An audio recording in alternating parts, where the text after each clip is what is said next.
Hello guys, आज की series के बारे में हम बात करते हैं। आज ताप्ती नदी के बारे में। इसका उद्गम सतपुड़ा की मुल्ताई नामक स्थान से हुआ है। इसके उत्तर अजंता के उत्तर में स्थित है और सतपुड़ा के दक्षिण में। सतपुड़ा नदी नर्मदा और ताप्ती को अलग करती है। सतपुड़ा पर्वत जो एक ब्लैक पर्वत है और इस ताप्ती की लंबाई 724 किलोमीटर। ताप्ती नदी नर्मदा की दूसरी सबसे लंबी सहायक नदी है। सॉरी गाइस, ताप्ती नदी जो है प्रायद्वीपीय भारत की नदियों में दूसरी सबसे बड़ी नदी है। पहली नर्मदा, दूसरी ताप्ती हो गई।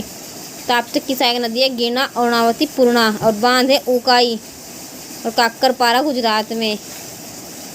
इसी में हम बात करते हैं सह्याद्री अर्थात पश्चिमी घाट से निकलकर अरब सागर में गिरने वाली नदियाँ।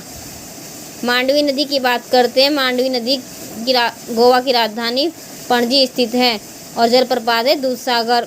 मांडवी नदी पर ही मरमुआ बंदरगाह भी स्थित है। जुआरी नदी की बात करते हैं। यह मांडवी की सहायक नदी और दोनों नदियां अरब सागर में गिरती हैं।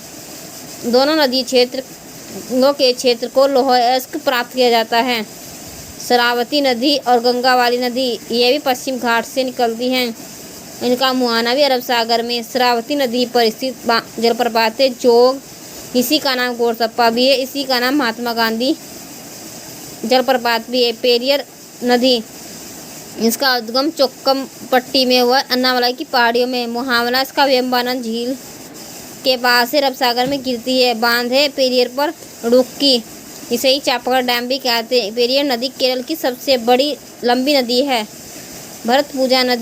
भरतपूजा नदी का दूसरा नाम है पोन्नानी।